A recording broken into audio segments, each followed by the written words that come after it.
kali ini kita pengen ngebahas ketimpangan sosial di bidang kesehatan. Nah, kalian tahu nggak sih pengertian dari ketimpangan sosial di bidang kesehatan? Jadi, ketimpangan kesehatan adalah ketimpangan atau ketidakpastian atau perbedaan di dalam masyarakat dari berbagai aspek. Contohnya itu ekonomi rendah, status sosial, maupun di dalam budaya. Nah, kalian tahu nggak nih faktor penyebabnya itu apa?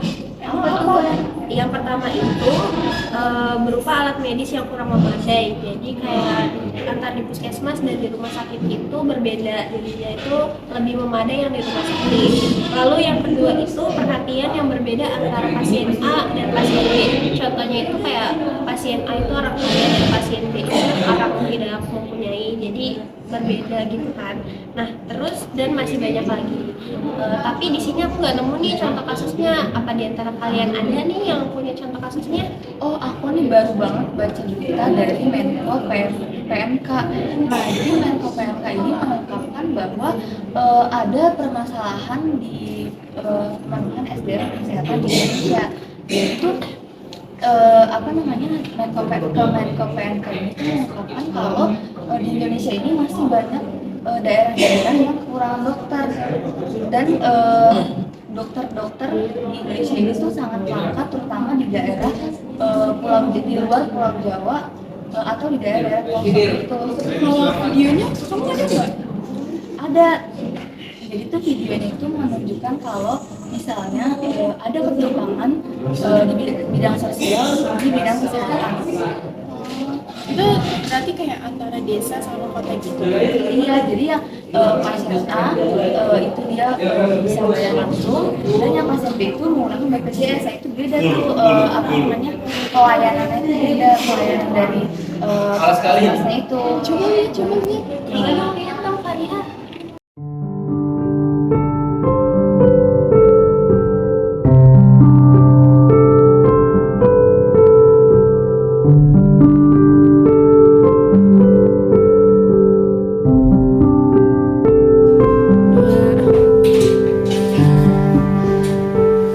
Ada apa, Bu? Pasien saya kamu sus. Namanya siapa? Nama saya Weni, Umur? 34 tahun. Ibu mau bayar langsung atau pakai BPJS? Saya bayar langsung sus. Keluhannya apa? Sesak nafas. Ya langsung berbaring di bangsal aja, Bu.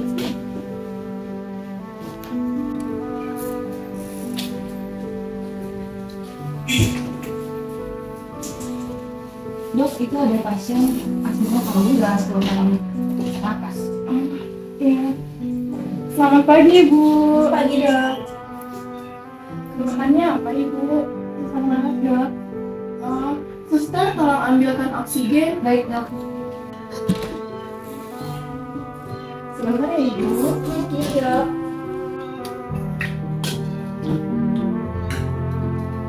Tarik nafas dan buang nafas secara perlahan, Ibu.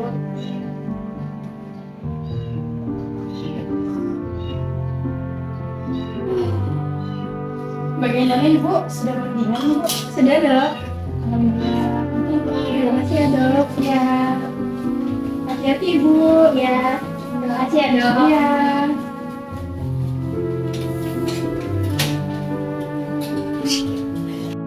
Data-data pasien BPJS nanti dipisah ya, Sus? Baik, Dok. Permisi dok, ibu. Silakan, Pak. Apa? Ada apa? Asma saya sepertinya kamu Nama Bapak siapa? Malik Umurnya? 40 Kalau Bapak mau bayar langsung atau pakai BPJS, Pak? BPJS. BPJS ya. Bapak udah dari kapan kambuhnya? Barusan tadi pas pengen jalan ke sini, Keluhannya apa, Pak? dada saya sakit, sesak gitu sus. Baik, langsung berbaring saja. Tarik nafas dan buang nafas perlahan ya, Pak. Nggak ada dok. Ya, kayaknya habis deh, Pak. Suster, tolong cari alternatif lainnya. Iya, bentar, Dok.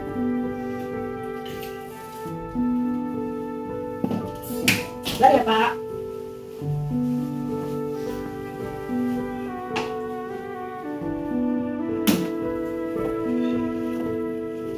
Sisa fresh kan? Udah lah, langsung BPJS ini. Tinggal ini, Dok. Nih Mbak, pakai fresh care aja ya. Rumah sakit kita kehabisan oksigen. Oh, cuma plaster.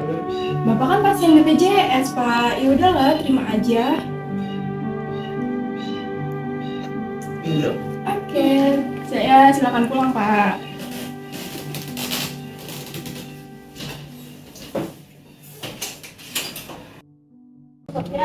Ya, parah banget perbedaannya jauh banget kayak kelihatan juga nggak sih dari tenaga kesehatan kayak itu yang kayak ogah-ogahan Iya, gitu. harus diubah tuh.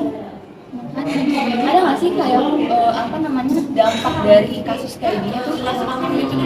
Kayaknya tuh ada. Jadi tuh dampak dari ketimpangan sosial kan yang pertama itu pasti kan ada kecemburuan sosial di antara masyarakat yang merasa nggak seimbang nih di antara masyarakat lain sama yang satunya. Nah dari video tadi juga aku sih menyimpulin kalau itu tuh udah termasuk ketimpangan karena tuh masa buat orang yang bayar langsung dilayani dengan layak, tapi sedangkan yang BPJS sebegitunya dilayaninya buruk banget kan? Iya, padahal kan sama penyakitnya tuh sama gitu kan, tapi pelayanannya beda gitu. Harusnya apa ya dari pihak puskesmasnya atau pemerintah mungkin harus bisa lebih apa ya apa sih, menambah fasilitas di daerah-daerah pelosok juga nggak Dokter sih? sama perawatnya juga Iya, kurang baik banget harus gitu. apa ya, harus dilatih lebih baik lagi untuk melayani masyarakat banyak gitu. Tapi kira-kira dari dampak itu harusnya ada upaya nggak sih? Upayanya apa ya? Oke, jadi kalau upaya berdasarkan yang aku lihat nih di berbagai sumber, itu tuh sebenarnya ada beberapa upaya mulai dari pemerintah, nakes, bahkan sampai kita masyarakat.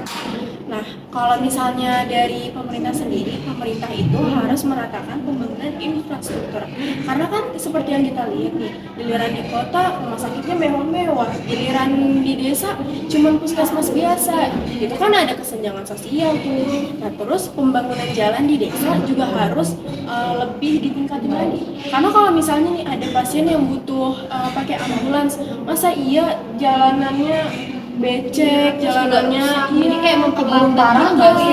Iya, jadi takutnya dia nggak bisa ditangani dengan cepat. Nah, terus kalau misalnya dari nakes ya seperti yang kita diskusikan tadi, kita tuh nggak boleh membeda-bedakan mau di BPJS, mau dibayar langsung, dia kaya atau miskin, kita tuh nggak boleh beda-bedain kan. Semua orang juga punya hak untuk Iya. diobati nggak sih kalau dia lagi sakit? Apalagi kita negara demokrasi ya Betul. Nah terus kalau kita dari masyarakatnya sendiri, ya kita harus saling membantu nih. Kalau misalnya ada yang kesusahan, kita bantu tanpa memandang status dia itu sedang apa. Gitu. Pasti setuju banget. Udah jelas dong tentang ketimpangan sosial di bidang Jelas banget. kesehatan. Seru Oke. deh. Dan ada contoh kasus Mungkin juga kan. sekian aja kali ya dari podcast kita kali ini. Bye bye guys. Bye-bye, guys. Terima kasih. Yuk.